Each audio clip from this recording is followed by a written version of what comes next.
আসসালামু আলাইকুম। আমন্ত্রণ জানাচ্ছি বাংলা ভিউ সংবাদে। আপনাদের সাথে আছি আমি হাসান মোহাম্মদ শামীম। শুরুতেই জানিয়ে দেব লতিফ ট্রাভেলস সংবাদ শিরোনাম।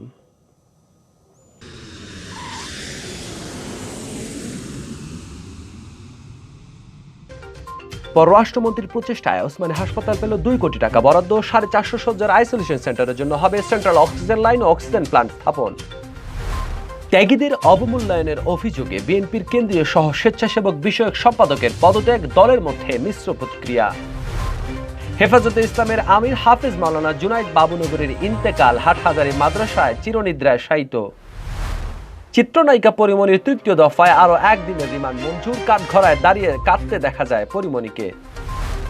মহামারী করোনা ভাইরাসে ফের একদিনে সর্বোচ্চ মৃত্যুর ঘর ছুঁয়েছে সিলেট। 22 জনের প্রাণহানির দিনে আক্রান্ত শনাক্ত 478। দেশে করোনায় মৃত্যুর সংখ্যা উল্লেখযোগ্য হারে কমছে। গেল 24 ঘন্টায় 1.5 মাসের মধ্যে সর্বনিম্ন মৃত্যু। প্রোগ্রেসিভ লাইফ ইন্স্যুরেন্সের সিলেট অফিসে চাকরি দেওয়ার নামে অর্থ আত্মসাতের অভিযোগ। টাকার বিনিময়ে দেওয়া হয় শিক্ষাগত যোগ্যতার জাল সার্টিফিকেট। মক্কা জাতীয়তাবাদী চট্টগ্রাম প্রবাসী ফোরামের সভাপতির পিতার মৃত্যুবার্ষিকী আলোচনা সভা ও দোয়া মাহফিল।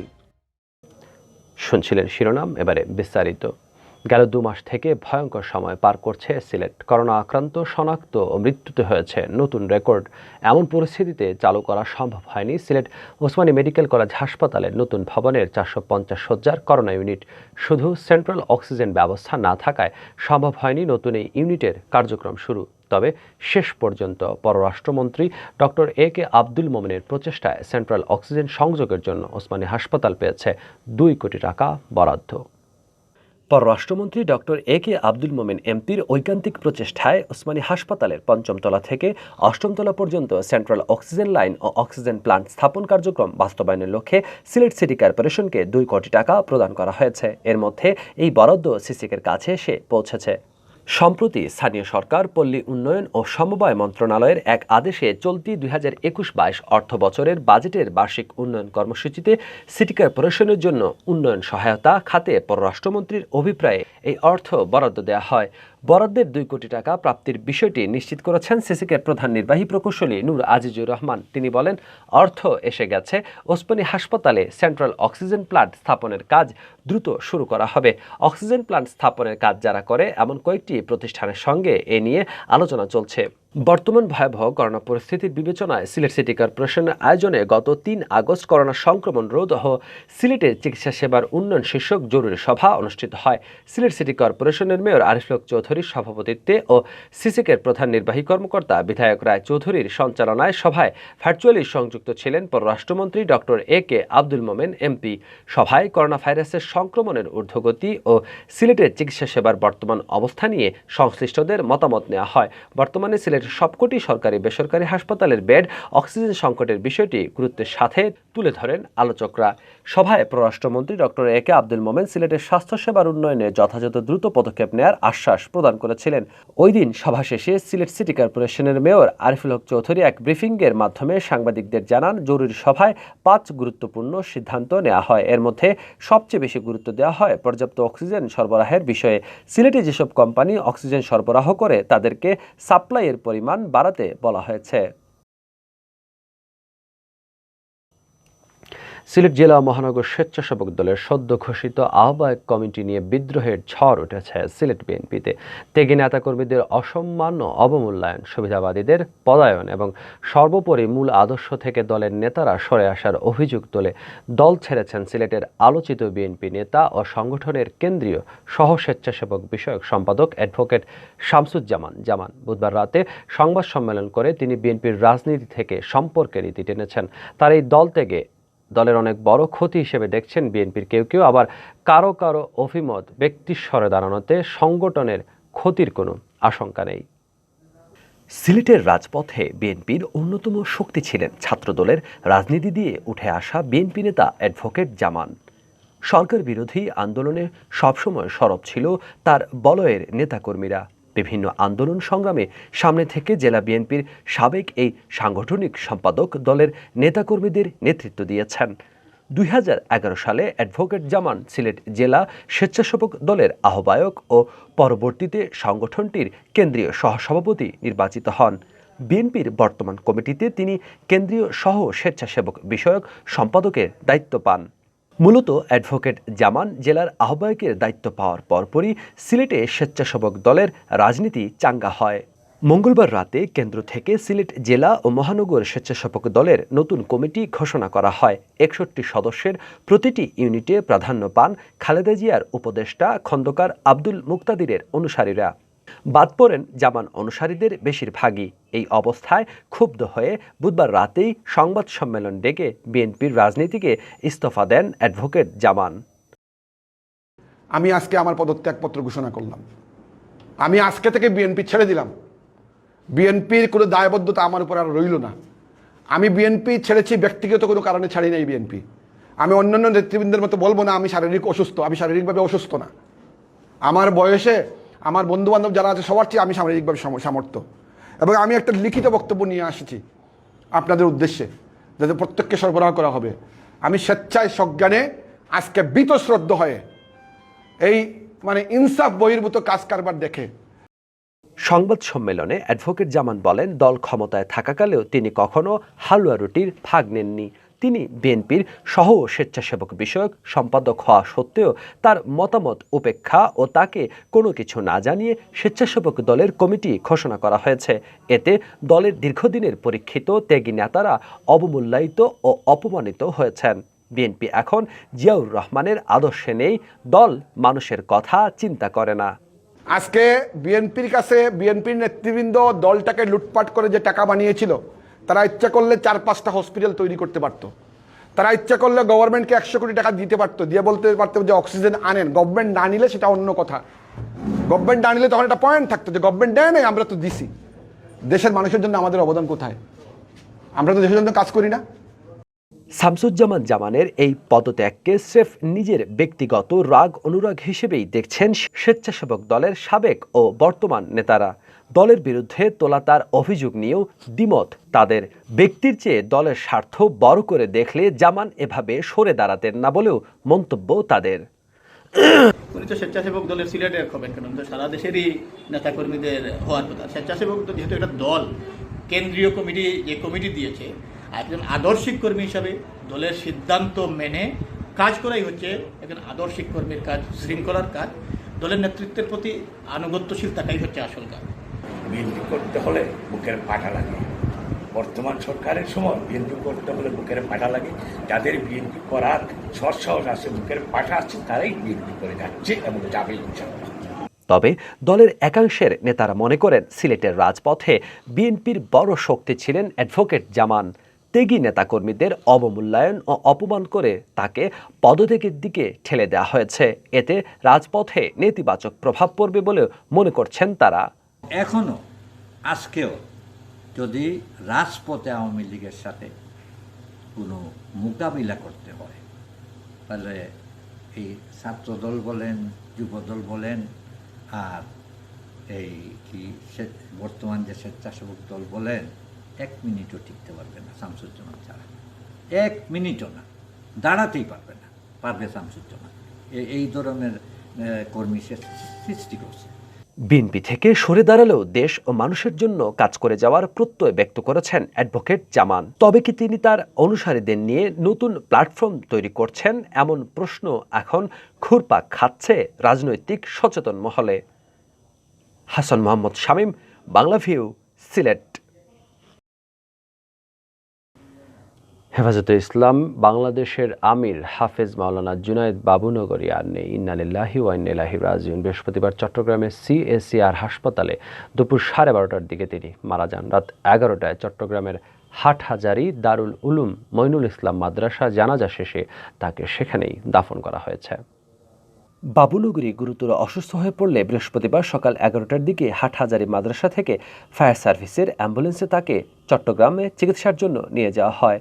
বাবুনগরীর খাদেম মাওলানা জুনায়েদ গণমাধ্যমকে জানান, বুধবার সন্ধ্যার পর থেকে বাবুনগরীর শারীরিক অবস্থার অবনতি ঘটে। বৃহস্পতিবার সকাল 11টার দিকে তার শারীরিক অবস্থার আরও অবনতি হয়। পরে অ্যাম্বুলেন্স ডেকে তাকে নিয়ে হাসপাতালের দিকে রওনা হন সঙ্গীরা। ৬৭ বছর বয়সী আল্লামা বাবুনগরী দীর্ঘদিন ধরে হৃদরোগ, কিডনি ও ডায়াবেটিস সহ বার্ধক্যজনিত নানা রোগে ভুগছিলেন। গত ১০ আগস্ট দুপুরে চট্টগ্রাম নগরীর একটি হাসপাতালে জুনায়েদ বাবুনগরীর চোখের একটি অপারেশনও করা হয়। গত ৭ জুন মাওলানা জুনায়েদ বাবুনগরীকে আমির ও মাওলানা নুরুল ইসলামকে মহাসচিব করে ৩৩ সদস্য বিশিষ্ট হেফাজতের কেন্দ্রীয় কমিটি ঘোষণা করা হয়েছিল। চিত্রনায়িকা পরিমণির তৃতীয় দফায় আরও ১ দিনের রিমান্ড মঞ্জুর করেছেন আদালত। বৃহস্পতিবার ঢাকা মেট্রোপলিটন ম্যাজিস্ট্রেট আতিকুল ইসলামের আদালতে শুনানি শেষে এই আদেশ দেওয়া হয়। রাষ্ট্রপক্ষের ঢাকা মহানগর পাবলিক প্রসিকিউটর আবদুল্লাহ এই তথ্য নিশ্চিত করেছেন। তিনি বলেন, বনানী থানায় মাদক মামলায় তদন্ত কর্মকর্তা মামলার সুষ্ঠু তদন্তের প্রয়োজনে ৫ দিনের রিমান্ড আবেদন করেন। এ সময় আসামি পক্ষের আইনজীবী রিমান্ড বাতিল চেয়ে জামিনের আবেদন করেন। অপরদিকে রাষ্ট্রপক্ষের পাবলিক প্রসিকিউটর আবদুল্লাহ আবু রিমান্ডের জোর দাবি জানান। উভয় পক্ষের শুনানি শেষে বিচারক রিমান্ডের আদেশ দেন। এদিন সকাল ৮টা ২৫ পরিমণিকে গাজীপুরের কাশিমপুর মহিলা কেন্দ্রীয় কারাগার থেকে ঢাকা আদালতে হাজির করা হয়। পরে তাকে আদালতের হাজতখানায় রাখা হয়। এরপর 11:30টার দিকে নেওয়া হয় আদালতের কাঠগড়ায়। কাঠগড়ায় উঠেই কাঁদতে থাকেন পরিমণি। বারবার তাকে হাত দিয়ে চোখের পানি মুছতে দেখা যায়। গত ১০ আগস্ট পরিমণি ও আশরাফুল ইসলাম দীপুর ২ দিনের রিমান্ড মঞ্জুর করেন ঢাকা মেট্রোপলিটন ম্যাজিস্ট্রেট দেবব্রত বিশ্বাস। ৫ আগস্ট পরিমণি ও দীপুর ৪ দিনের রিমান্ড মঞ্জুর করেছিলেন ঢাকা মেট্রোপলিটন ম্যাজিস্ট্রেট মামুনুর রশিদ। এর আগে মাদক মামলায় গত ১৩ আগস্ট পরিমণি ও তার সহযোগী আশরাফুল ইসলাম দীপুকে কারাগারে পাঠানোর আদেশ দেন আদালত। ওই দিন সন্ধ্যা ৭টায় তাকে গাজীপুরের কাশিমপুর মহিলা কেন্দ্রীয় কারাগারে নেওয়া হয়। কারাসূত্র জানায়, নায়িকা পরিমণিকে কাশিমপুর মহিলা কেন্দ্রীয় কারাগারের কোয়ারেন্টাইন সেন্টারে রাখা হয়েছে। সংশ্লিষ্টদের প্রয়োজনীয় নির্দেশনা দেওয়া হয়েছে। যেহেতু তিনি ডিভিশন প্রাপ্ত হননি, তাই কোয়ারেন্টাইনের সময় পার হওয়ার পর তাকে অন্য বিচারাধীন সাধারণ বন্দীর সঙ্গেই রাখা হবে। উল্লেখ্য, গত ৪ আগস্ট রাতে প্রায় ৪ ঘন্টার অভিযান শেষে বনানীর বাসা থেকে পরিমণি ও তার সহযোগী দীপুকে আটক করে র্যাব। এ সময় পরিমণির বাসা থেকে বিভিন্ন মাদক জব্দ করা হয়। ৫ আগস্ট র্যাব এক বাদী হয়ে মাদকদ্রব্য আইনে পরিমণি ও তার সহযোগীর বিরুদ্ধে বনানী থানায় মামলা করে। মহামারী করোনা ভাইরাসে একদিনে সর্বোচ্চ মৃত্যুর ঘর আবারও ছুঁয়েছে সিলেট। ২৪ ঘন্টায় সিলেট বিভাগে মারা গেছেন ২২ জন। একই সময় নতুন রোগী শনাক্ত হয়েছেন ৪৭৮ জন। বৃহস্পতিবার দুপুরে স্বাস্থ্য অধিদপ্তর সিলেট বিভাগীয় কার্যালয় এই তথ্য জানিয়েছে। স্বাস্থ্য অধিদপ্তর জানায়, বৃহস্পতিবার সকাল ৮টা থেকে পূর্ববর্তী ২৪ ঘন্টায় সিলেট বিভাগে করোনা আক্রান্ত ২২ জন মারা গেছেন, যা ২৪ ঘন্টায় সর্বোচ্চ মৃত্যুর রেকর্ড। এর আগে গত ১০ আগস্ট একই সংখ্যক আক্রান্ত ব্যক্তি মারা গিয়েছিলেন। নতুন করে মারা যাওয়াদের মধ্যে ওসমানী মেডিকেল কলেজ হাসপাতালে ৫ জন সহ ২০ জনই সিলেট জেলার। বাকিদের মধ্যে সুনামগঞ্জ, হবিগঞ্জের ১ জন করে রয়েছেন। এ নিয়ে বিভাগে ৯৫৩ জন মারা গেলেন করোনা আক্রান্ত হয়ে। এর মধ্যে ওসমানী হাসপাতালে ৮১ জন সহ সিলেট জেলায় মারা গেছেন ৭৭৫ জন।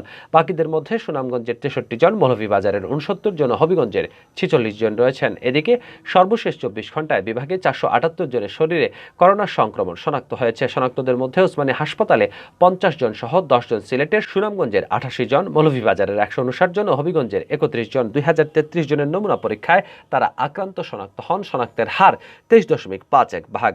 বিভাগে করোনা আক্রান্তের সংখ্যা এখন ৫০,৫২০ জনের মধ্যে সিলেট জেলায় ৩১,২৫৪ জন, সুনামগঞ্জে ৫,৮৪২ জন, মৌলভীবাজারে ৭,৩৪৯ জন ও হবিগঞ্জে ৬,০৭৫ জন। সিলেট বিভাগীয় স্বাস্থ্য পরিচালক ডাক্তার হিমাংশু লাল রায় জানান, সর্বশেষ ২৪ ঘন্টায় সুস্থ হয়ে উঠেছেন ৫৯৭ জন, আর সব মিলিয়ে সুস্থ হওয়াদের সংখ্যা ৩৯,০৪২ জন। তিনি জানান, ৫১৪ জন করোনা রোগী সিলেটের বিভিন্ন হাসপাতালে এখন চিকিৎসাধীন আছেন। দেশে করোনায় মৃত্যুর সংখ্যা উল্লেখযোগ্য হারে কমছে। আগের কয়েক সপ্তাহে প্রতিদিন মৃত্যু ছিল ২০০-র বেশি। এ সপ্তাহে প্রতিদিনই মৃত্যুর সংখ্যা ২০০-র নিচে নেমে এসেছে। সর্বশেষ ২৪ ঘন্টায় মারা গেছেন ১৫৯ জন। এটি গত ১.৫ মাসের মধ্যে সর্বনিম্ন। এর চেয়ে কম মৃত্যু হয়েছিল গত ৪ জুলাই ১৫৩ জনের। এ নিয়ে করোনায় দেশে মোট মৃতের সংখ্যা বেড়ে দাঁড়িয়েছে ২৪,878 জনে। বৃহস্পতিবার স্বাস্থ্য অধিদপ্তর থেকে পাঠানো করোনা বিষয়ক নিয়মিত সংবাদ বিজ্ঞপ্তিতে এমন তথ্য জানানো হয়। এদিকে একদিনে নতুন করে শনাক্ত হয়েছেন ৬,৫৬৬ জন। এ নিয়ে দেশে মোট শনাক্তের সংখ্যা বেড়ে দাঁড়ালো ১৪,৪৭,২১০ জনে। স্বাস্থ্য অধিদপ্তরের বিজ্ঞপ্তিতে বলা হয়েছে, ২৪ ঘন্টায় করোনা থেকে সুস্থ হয়েছেন ১০,১৫৩ জন। এ পর্যন্ত মোট সুস্থ হয়েছেন ১৩,৩৭,১৮১ জন। ২৪ ঘন্টায় নমুনা সংগ্রহ করা হয়েছে ৩৭,৪২৯ জনের। পরীক্ষা করা হয়েছে ৩৭,২২৬টি। নমুনা পরীক্ষার তুলনায় শনাক্তের হার ১৭.৬৪%। দেশে এ পর্যন্ত মোট নমুনা পরীক্ষা করা হয়েছে 85,59,054টি। মোট পরীক্ষার তুলনায় শনাক্তের হার 16.91%। বিভাগভিত্তিক বিশ্লেষণে দেখা যায় 24 ঘন্টায় মারা যাওয়াদের মধ্যে ঢাকা বিভাগের আছেন 50 জন, চট্টগ্রামে 37, রাজশাহীতে 13, খুলনায় 12, বরিশালে 10, সিলেটে 23, রংপুরে 8 ও ময়মনসিংহে 5 জন মারা গেছেন। নারী ও পুরুষের হিসেবে দেখা গেছে 24 ঘন্টায় মারা যাওয়াদের মধ্যে 76 জন পুরুষ ও 23 জন নারী। এদের মধ্যে বাসায় মারা গেছেন 4 জন, বাকিরা হাসপাতালে মারা গেছেন। মোট মারা যাওয়াদের মধ্যে পুরুষ 16,319 জন ও নারী 8,559 জন।